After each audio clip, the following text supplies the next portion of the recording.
Before we start this week's edition of the podcast, I want to ask a favour. Every year, Lloyd's conducts an Outlook survey to test industry sentiment on the major issues shaping shipping. Now it's quick. It'll take less than 3 minutes, but I would really appreciate it if all you Lloyd's podcast listeners out there could complete it.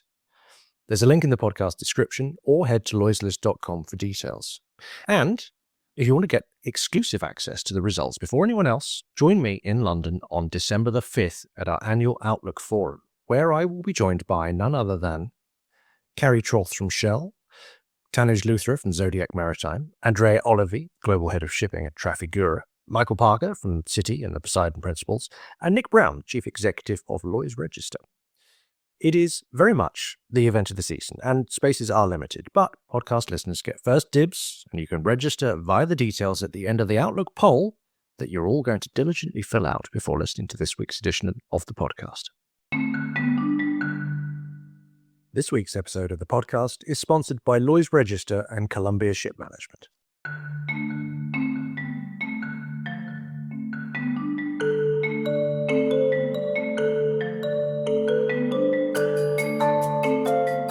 Where are you seeing genuine innovation in shipping right now?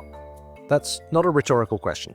I've been looking for tangible examples of innovation in the maritime space for a while now, and I've been asking the same question to a lot of different people. Where is the innovation? The wave of techno-optimism that began to spread in the wake of COVID breakthroughs should be visible by now. Forced to embrace digitalisation out of remote working necessity, firms had been outlining juicy research and development plans, and governments had been prioritising to spend big on science. While it would be a stretch to say that the pandemic fueled optimism, it certainly catalysed investment in technology research across all sectors, and crucially, it coincided with an innovation arms race that was already escalating between China and the US. The principal project of the era, Decarbonisation, spawned hundreds, if not thousands, of funded technology projects, with as many again in the pipeline. And then, of course, there's AI. If I'm really to believe the slew of press release promises that land in my inbox on a daily basis, AI should have revolutionized shipping and everything else by now. All things considered, we should be living through a golden age of innovation right now. And yet, it is often hard to see the evidence for that in shipping. So what am I missing here? Where are the breakthroughs? Show me what the Great Leap Forward looks like. That's what I'm asking for. What I got was actually more nuanced and interesting, which is why I'm going to offer up some of these conversations over 2 episodes of this podcast. There's no single unifying answer here, and that is part of the problem, but it's also a huge opportunity. I think shipping, in a bizarre way, is actually driving innovation more than we've ever done, because of the size of the challenge we have in front of us. And of course, one part of the innovation, which is the development of alternative fuel engines and of alternative fuels themselves, something I'm very close to. That's Alexander Severus, Chief Executive of CMB.Tech, and I'm starting with him because, more than anyone else, he knows the gap between what it takes to think innovatively in shipping and the barriers to progressing those ideas in reality. So I see how fast we have actually moved things compared to, for instance, the trucking industry or the aviation industry. Now, this being said, at the same time, you have a huge resistance to innovation because of the capital cost and the risk you take by jumping into something that's never been done before. So you've got this contradiction in a way that we are, for once, at the forefront of innovation in what we do, and then particularly on decarbonization. At the same time, there's a reluctance to go all in because there's the unknown, and we have these huge, long investment cycles. I was talking to Alex last month in Tokyo in the Global Maritime Forum, where it's fair to say they are all of a more optimistic mindset and generally positive towards innovation. And yet, as Alex points out there is still this reluctance to move ahead and commit to innovation, even amongst the industry leaders. But why? It's money, it's your bottom line. I mean, in a very short time, you need to invest for the next 10 years. You're not going to make any money. And the money, the pot of gold, is in 10 years from now. So, Richard, I think it's a very normal human business reaction, not daring to invest. And we are, of course, not some digital startup which can raise money based on future promise. We have shareholders and a balance sheet that needs profit. And I think, don't forget, we are also very cyclical. So we're not only faced with the uncertainty of our investments, on top of that, we have these cycles.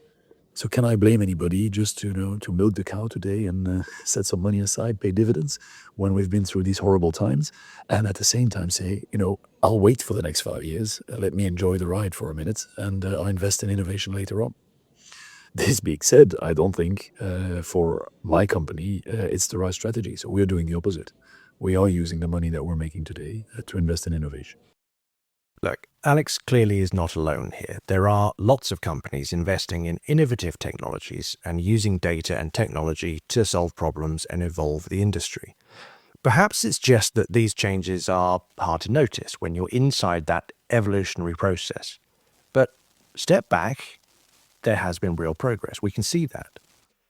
Here's Søren Meyer, Chief Executive of the leading optimization platform Zero North. I think we're seeing a lot of innovation in the maritime sector. And some are more mature, so the more like innovative new hardware is like some skill is lacking, and it takes time to mature. But when you see other innovations, look at the whole paint industry, how innovative that has been, right? Like, I don't think that we can argue against how much has happened on that. And then on the technology side, like a few years back, like 6 years back, we installed the first vessel with high frequency data. Now you are able to connect cloud to cloud so that the data that is already there, you can actually begin to tag and share that data set and don't have to go on the board the vessel. So you can scale at a much faster pace, right? Earlier you had to take one vessel. Now you can actually take them in a bunch instead. So I think we are just being blinded by that we don't know what was there just 4 years ago to now. I think it's gone so fast that we just take it as natural. I can't remember a world without a mobile phone either. But yet, see how fast that has gone. But it becomes so natural. Yeah. And I think that's the innovation that you've seen, is that the shipping industry has just moved, and we haven't felt, and we can't feel the movement because we're just flowing along with that innovation. I think we're operating a totally different way now than we did just 4 years ago when we started Zero North. The problem is, as is so often the case in shipping, there tends to be an awful lot of large promises and not a great deal of tangible action out of them. All this goes some way to explaining why we see innovation in some corners of the industry, but often it's quite hard to see the overall trend. Richard Buckley is the founder and CEO of 90% of Everything, a pioneer in digital technology for the shipping industry. And while he sees innovation happening, it's still limited and to be found in pockets of the industry rather than across the industry as a whole. I think it's changed over the last probably 4 or 5 years. We saw a fair amount of innovation 4 or 5 years ago when I think predominantly tech startups saw perhaps maritime as low-hanging fruit. Some of those have not come to bear. So I think they have made pretty broad promises. And what we've seen is that those promises have failed to materialize. And the obvious example is on voyage optimization, I guess, where it was very easy to perhaps take a small subset of data, throw it at some machine learning and AI, and promise a saving normally somewhere between 3 and 7%, which is big enough to be interesting and small enough to not be provable. And that's the reality. So we've seen them come and go, and there's been a lot of consolidation in that space. I guess there's also small sites of innovation happening, probably in the sort of cargo matching space, the sort of front end commercial space, where there's perhaps a level of imperfect information between availability of vessels and cargoes and people looking to use technology to do matching in that space. And then I guess perhaps more broadly, innovation in lower carbon technologies, although is putting sails on a ship innovation or is it going backwards? I don't know, but that's the sort of area I guess I'm seeing the most innovation.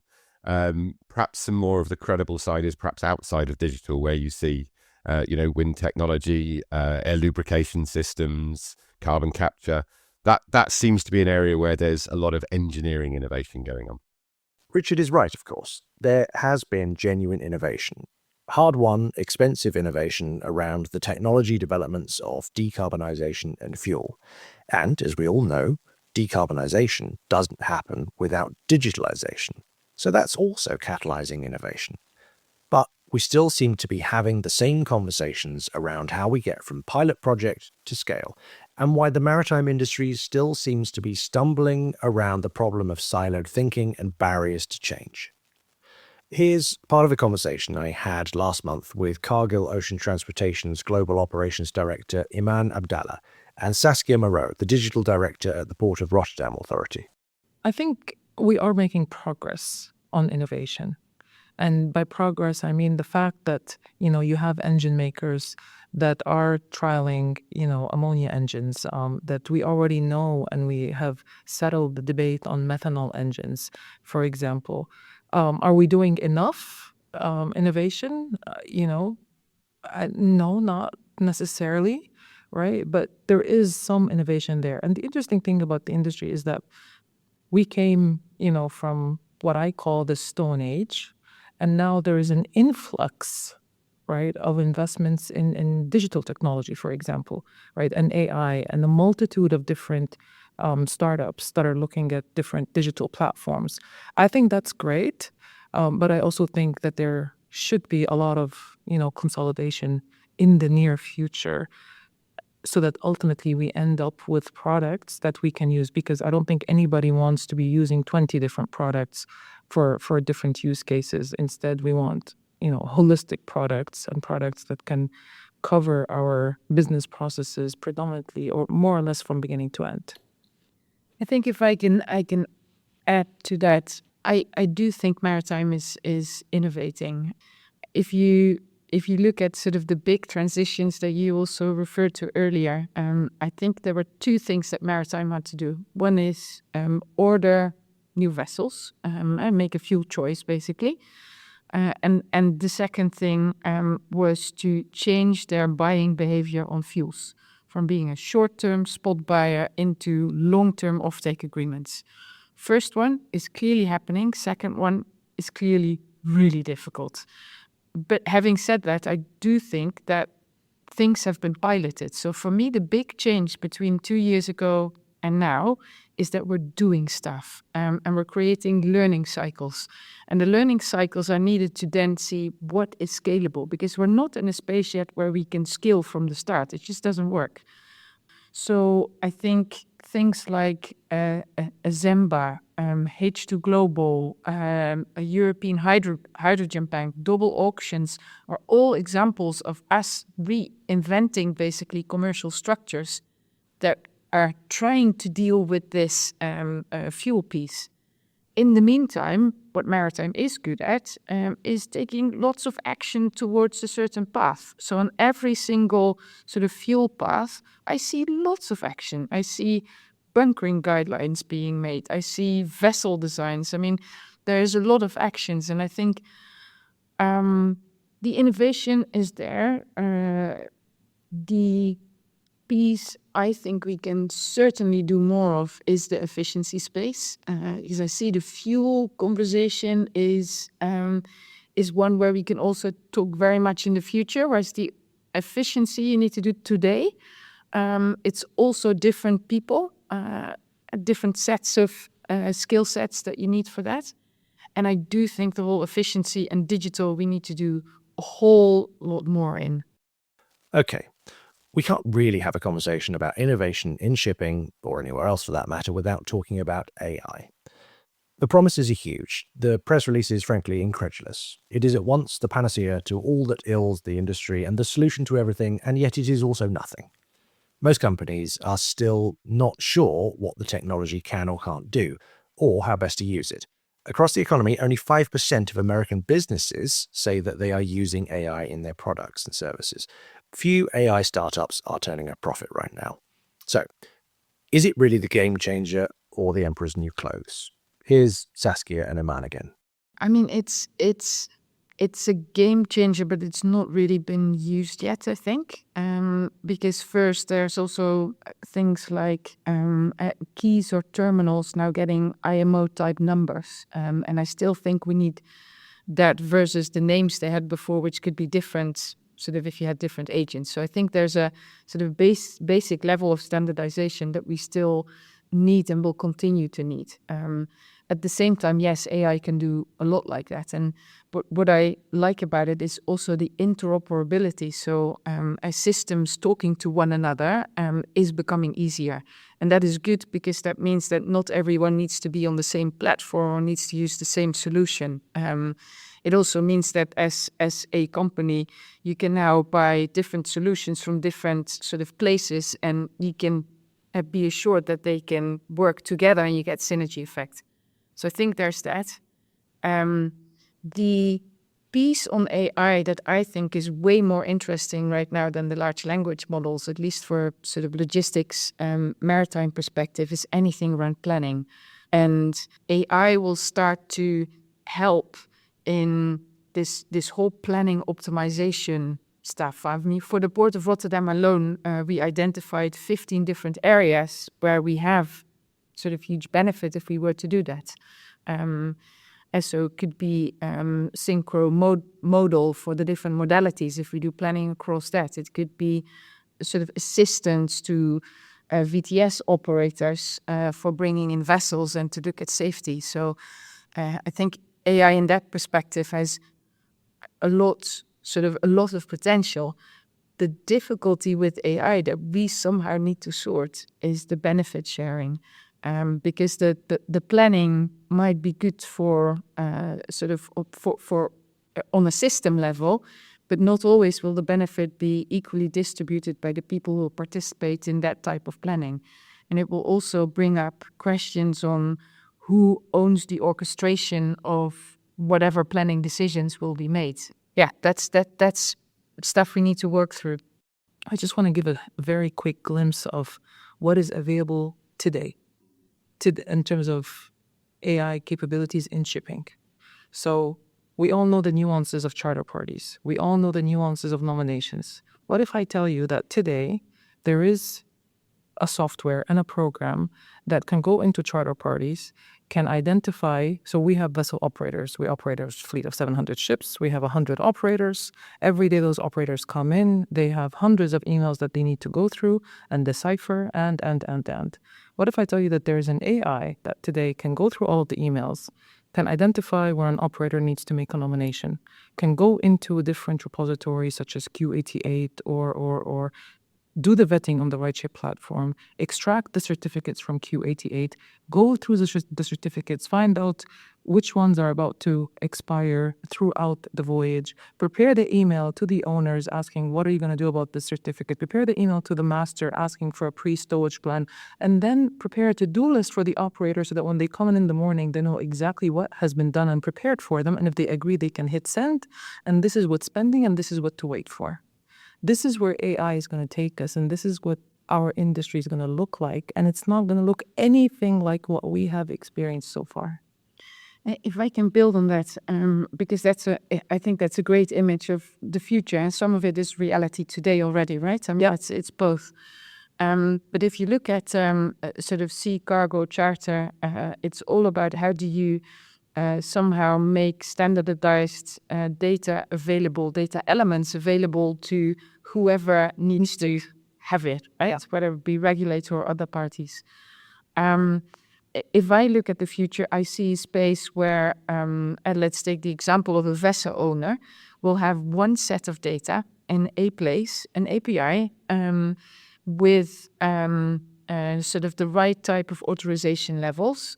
So they can decide who is allowed to come pick that data up from them instead of a ship owner populating documents with all sorts of errors and double entry. At the regulator, all other parties will come collect the data from the vessel owner because it's all about the data elements. That will probably mean we need to have a layer of service providers in between, because there will be lots of service providers who will then send it off into the right report, into the right format to the regulator or to whomever, but will work from the same source of data. It's federative, and the data owner can say these people are allowed to have this type of data. That's the type of thing we need to work towards. And if I then look at what is a key enabler for that, in the corridor with Singapore, we're now looking at the ship-to-shore communications. And a key item there is, how do we know a ship is a ship and a captain is a captain? How do we authorize that? So how do we do the sort of identification of that entity? And I'm very optimistic, and then this is where I think the innovation sits too. We now got all these market parties to work with us to go and solve some of those headaches. Because if we have that infrastructure, then we can start to make life real easier for people. The very practical view of what AI can deliver there from Iman and Saskia exemplifies what I'm hearing across the sector right now. It's being used to join the dots between existing business models, operations, and problems, and make existing things run slightly faster or more efficiently. What I don't see is a particularly revolutionary application of AI, but perhaps I'm missing something here. Here's the Chief Technology Officer of Lloyd's Register, Abi-Saab. Well, it's a little bit of both. Now, let me start with what is AI, right? The challenge that you face is that when you speak about AI, there are many different things that you're talking about. Now, most people are now calling everything AI, from robotics process automation all the way to Gen AI, which, yes, you can argue is some kind of AI. So it really depends on what you are talking about. Now, I have personally been testing several aspects of AI that are not the transformative aspect in terms of how you change the way you work, but on how to operate a lot more efficient. And you do get several efficiencies that could potentially enable you to do a lot more with the same number of people that you have. Let me give you an example. Let me explain it in a simplistic way. Now, in a classification society, we do have thousands of rules and regulations that are documented, right? Now, we receive questions from clients and partners who sometimes have very specific questions about regulations or rules, whether it is for new constructions, etc. Now, one of the complexities of a classification society is to make sure that we provide an answer that is accurate to our clients. So our technical experts spend heavy amounts of time reviewing our rules and regulations and ensuring that the answer they know is the latest answer, so that we're providing our customers with the best possible quality answer they can get. Now, in the past, some of that could take hours looking into the tens of thousands of documents we have. But if you have all those documents in a repository where you have Gen AI, for example, looking at it, you can copy the question of the client there, and then you can get an immediate answer with links to the documents where the answer came from. So now, rather than spending several hours looking for those documents, you spend a few minutes ensuring the answer is correct, looking at the documents to ensure those are the latest documents, and then you can reply to our client or customer or whoever is asking the question. They get much faster service, which gives them almost instant gratification, and is a lot less effort from our side. So it helps on every side. Now, technologies that are truly transformative, for example, that have not yet matured, is how do you use robots and drones to do part of what surveyors do in order to do it better and faster. If you look at the robots that we see today, and we are testing some, of course, to see how efficient they can be, the challenge is that while some technologies look cool and nice, they are much slower than a human surveyor. So it doesn't make sense for an owner to do that. I suspect that will change in the future as technology matures. But then again, that's a different type of AI. So when you talk about AI, the different types of technologies are designed for different types of impact. Some are transformative and some are qualitative improvements. Now, I said at the start that this is a topic that is going to flow over a couple of episodes of the podcast, and I will be coming back to Shakib in the next episode, where I want to tackle the missing element to all this, the human factor. We've talked a lot about the innovation of technology, But the psychology of what's holding back more radical change, the silo thinking and the not wanting to share data, and of course the interaction of human intelligence with the artificial intelligence, well, that's probably the most important part of this conversation, and that's going to follow. So I'll give you a few days to digest these conversations from this episode, and then I'll be back with more on the human intelligence required to innovate in the next episode. For now, though, thank you to everybody who spoke to me about innovation over the past few months, particularly those who are featured in this episode: Alex, Richard, Iman, Saskia, Soren, and Jakib. Thank you again to our sponsors for this special extended double episode of the podcast, Lloyd's Register and Columbia Ship Management. And thank you for listening. And a final reminder, don't forget to fill out the Lloyd's List annual Outlook poll, and I will look forward to seeing some of you on December the 5th in London for our annual Outlook Forum. Remember, registration details are in the podcast notes. Goodbye.